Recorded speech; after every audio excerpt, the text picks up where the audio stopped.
हे वीर अंजना नंदन, माता जानकी के दुखों को नष्ट करने वाले, हे कपीस, अक्षंता, लंका का भय दूर करने वाले, सभी पापों को दूर करके शुभ फल देने वाले, सबसे प्रमुख कपी, कोटि सूर्य की समान प्रकाश वाले, भय का नाश करने वाले, सबको दान देने वाले, ऐसे महान प्रभु श्री हनुमान जी को मेरा कोटि कोटि प्रणाम।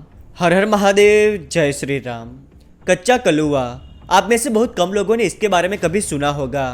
इसे कई क्षेत्रों में मसान या मसानी के नाम से जाना जाता है। ये अच्छे और बुरे दोनों कार्यों में प्रयोग होता है। आप सोच रहे होंगे कि मैं इसके बारे में क्यों बात कर रहा हूँ, क्योंकि हमारे आज के इस अनुभव में इन भक्त के ऊपर इसी क्रिया का प्रयोग किया गया था। वैसे तो इस तंत्र का प्रयोग अच्छे और बुरे दोनों कार्यों में होता है, लेकिन आजकल ज़्यादातर लोग इसका गलत इस्तेमाल ही कर रहे हैं। हमारे आज के इस अनुभव में इन भक्त के परिवार के ऊपर दुनिया भर की जितनी भी खराब क्रियाएं होती है उन सभी का प्रयोग किया गया था और उनसे जैसे तैसे बच गए। तो कच्चे कलुए का उपयोग करके इन्हें बहुत परेशान किया गया। दोस्तों, अनुभव शुरू करने से पहले मैं आपको कच्चे कलुए के बारे में थोड़ी जानकारी देना चाहता हूँ जो भविष्य में आपके काम आ सकती है। कच्चा कलुआ छोटे बच्चों की आत्मा से निर्मित होता है। 9 से 10 साल के बच्चे की आत्मा का इसमें प्रयोग किया जाता है। आप जानते हैं कि हिंदू सनातन धर्म में छोटे बालकों को जलाते नहीं है। जब उनके शव को दफना दिया जाता है तब उस जगह पर जाकर काली शक्ति के उपासक कुछ विशिष्ट साधनाएं करते हैं, जिससे वो आत्माएं जागृत हो जाती है। देखने में उनकी आकृति बच्चों की तरह होती है। उनके बड़े बड़े दांत होते हैं और वो बहुत ही डरावनी आवाजें करती है। कई बार ऐसा भी देखा गया है कि कुछ अतृप्त आत्माएं स्वयं ही कच्चा कलुआ बन जाती है। जब वो आत्माएं कच्चा कलुआ का रूप ले लेती है तब तांत्रिक उसे अपनी आंतरिक शक्तियों से काबू में कर लेते हैं। और दोस्तों, डरावनी बात यह है कि इनकी कोई बंदिश नहीं होती, क्योंकि इसका रूप छोटे बालक का होता है, जिस कारण देवीय शक्तियाँ इस पर जल्दी अपना प्रहार नहीं करती। कुछ लोग कहते हैं कि देवीय शक्तियाँ भी इनका कुछ नहीं कर सकती, लेकिन मेरा मानना यह है कि परमात्मा से बड़ी कोई आत्मा नहीं होती।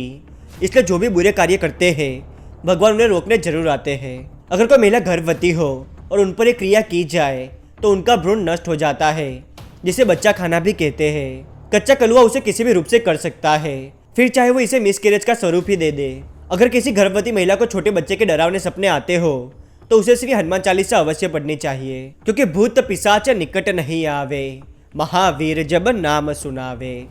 नमस्कार दोस्तों, मेरा नाम है विवेक और स्वागत है आपका विवेक क्रिएशन स्टोरीज में। इन भक्त का नाम मयंक जी है।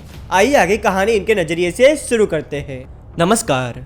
वैसे दुनिया में बहुत लोग तकलीफ में हैं, लेकिन एक समय मुझसे ज़्यादा परेशान और खुशकिस्मत कोई नहीं था, क्योंकि मेरे परिवार के ऊपर 20 से भी ज़्यादा मसान क्रियाएं हुई थी। लेकिन हमारे पिछले जन्म के अच्छे कर्मों की वजह से प्रभु श्री हनुमान जी का साथ हमें मिला। दोस्तों, ये बात 10 साल पहले की है। मैं जॉइंट फैमिली में रहता हूँ। मेरे दादाजी श्री हनुमान जी के बहुत बड़े भक्त थे। आप ऐसा समझ लीजिए कि उन्होंने अपनी आधी से ज़्यादा जिंदगी प्रभु की सेवा में ही बिताई थी। मेरे दादाजी ने घर के चौखट के बाहर श्री हनुमान जी का छोटा मंदिर बनाया था, जिसे हमारे यहाँ मढ़ी कहते हैं।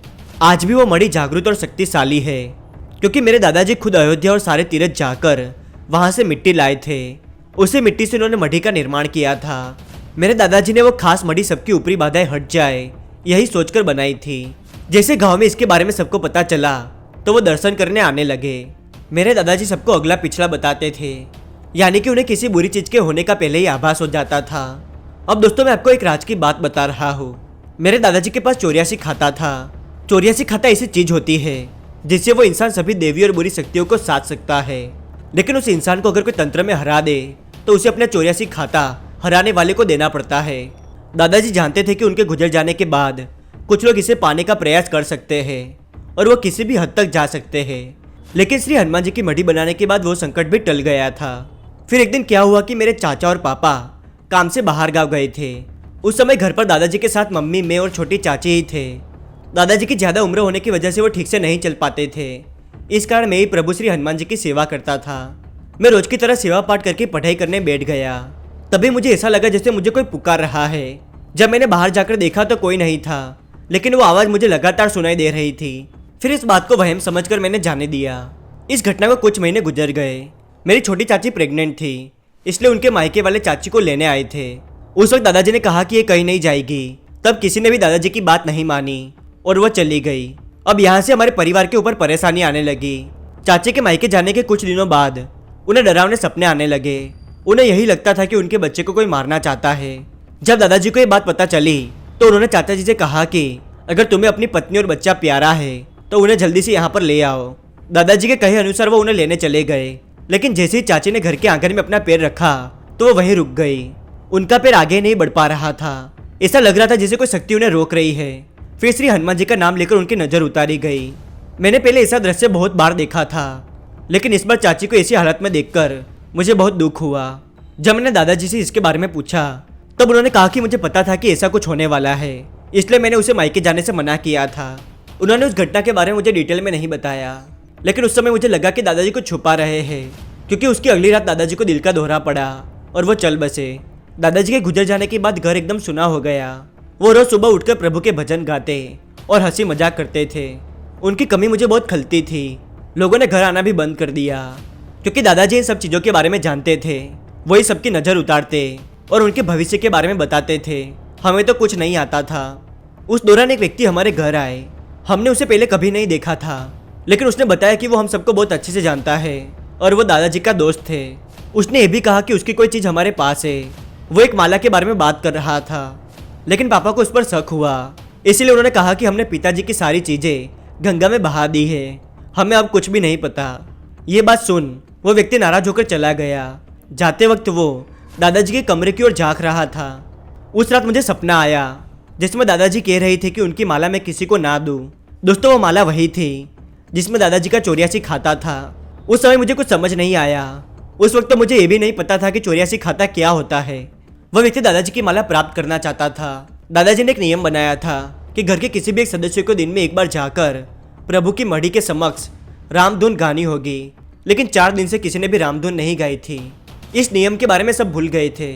फिर अचानक मुझे एक रात वापस सपना आया, लेकिन इस बार मैंने देखा कि प्रभु श्री हनुमान जी हमारे घर से जा रहे हैं। ये देखकर मैं नींद से जाग गया और मुझे वो नियम याद आया। मैं उसी समय प्रभु श्री हनुमान जी के समक्ष गया। मैंने दिल से रामधुन गाई और प्रभु से माफ़ी मांगी और कहा कि आज के बाद ऐसा कभी नहीं होगा। दोस्तों वो नियम आज भी नहीं टूटा। अब मेरे साथ ऐसा होता था कि मुझे हर जगह दादाजी की माला ही दिखती थी। मेरे मन में ऐसे विचार आते थे कि मैं उसे पहन लूँ। जब मुझे कोई उलझन हो जाती तो मैं सीधे प्रभु के सामने चला जाता। उनसे पूछने पर मुझे जवाब भी मिल जाते। प्रभु के चेहरे के सामने देखकर मुझे ऐसा लगा जैसे प्रभु कह रहे हो तो जो भी करेगा उसमें मैं तेरे साथ हूँ। मैं वहीं उनके सामने रामधुन गाने लगा। दोस्तों विश्वास करना थोड़ा कठिन हो सकता है, क्योंकि मुझे खुद उस समय कुछ समझ नहीं आ रहा था। जब मैंने अपनी आंखें खोली तो वो माला मेरे सामने थी। आसपास कोई भी नहीं था कि जो माला रख सके। मुझे आज भी नहीं पता कि वो माला वहाँ पर कैसे आई। प्रभु श्री हनुमान जी और दादाजी का आशीर्वाद समझकर मैंने वो माला धारण कर ली। उसे पहनकर एक अलग ही ऊर्जा महसूस हुई। अब मैं आपको कैसे समझाऊं?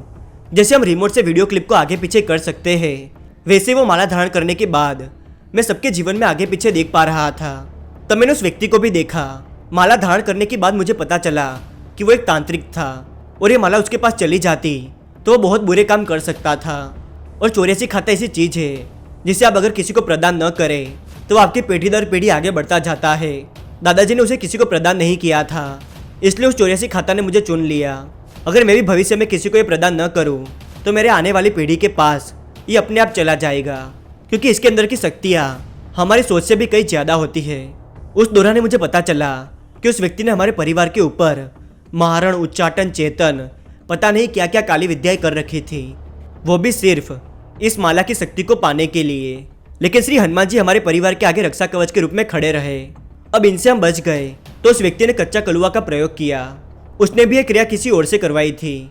हमारे परिवार में चाची जी का दिल बहुत कमजोर है, वो जल्दी डर जाती है और बुरी शक्तियाँ ऐसी लोगों पर हावी होती है, क्योंकि ये शक्तियाँ यही चाहती है कि हम उनसे डरे।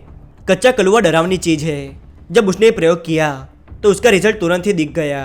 हमारे घर के बाहर एक लोहे का बहुत बड़ा गेट है, वो जोर जोर से हिलने लगा। वो गेट इतना भारी है कि उसे हिलाने में बहुत ज़्यादा ताकत लगती है, लेकिन इस समय वो ऐसे हिल रहा था जैसे हवा में कोई कागज हिल रहा हो। जब मैंने प्रभु श्री हनुमान जी का नाम लेकर उस गेट के पास देखा तो मुझे एक छोटे काले साये जैसा कुछ दिखाई दिया, लेकिन वो साया अंदर नहीं आ पा रहा था। तभी मुझे ऐसे ख्याल आने लगे कि मैं अपनी माला उतारकर घर के बाहर फेंक दूँ। वो साया मुझे भ्रमित कर रहा था। तभी मेरी चाची जी बाहर आई और गेट की तरफ जाने लगी। मेरे रोकने पर भी वो नहीं रुक रही थी।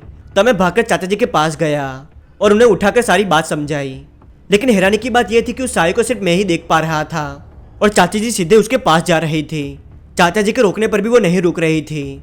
मुझे भी कुछ समझ नहीं आ रहा था इसलिए मैंने श्री हनुमान चालीसा पढ़नी शुरू कर दी। तभी ऐसा लगा जैसे श्री हनुमान जी चाची जी और उस साये के बीच में आकर खड़े हो गए हो, क्योंकि चाची जी वहीं रुक गई थी। फिर वो साया अचानक से कहाँ गायब हो गया पता ही नहीं चला। जब चाची जी होश में आई तो उन्हें यह भी नहीं पता था कि वो यहाँ तक कैसे आई। दोस्तों, उस समय श्री हनुमान जी हमारे साथ न होते तो पता नहीं हम उस बुरी शक्तियों से कैसे लड़ते। हम नसीब वाले हैं कि दादाजी की भक्ति का फल हमें मिला।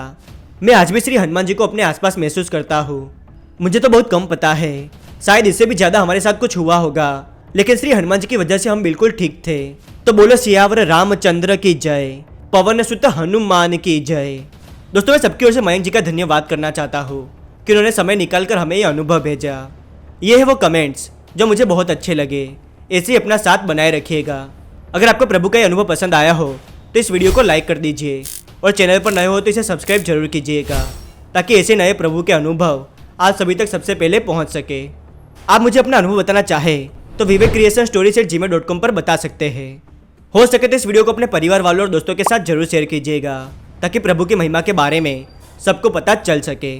मिलते अगले वीडियो में नई कहानी के साथ, तब तक के लिए धन्यवाद। जय बालाजी महाराज। जय हनुमान जय हनुमान जय हनुमान।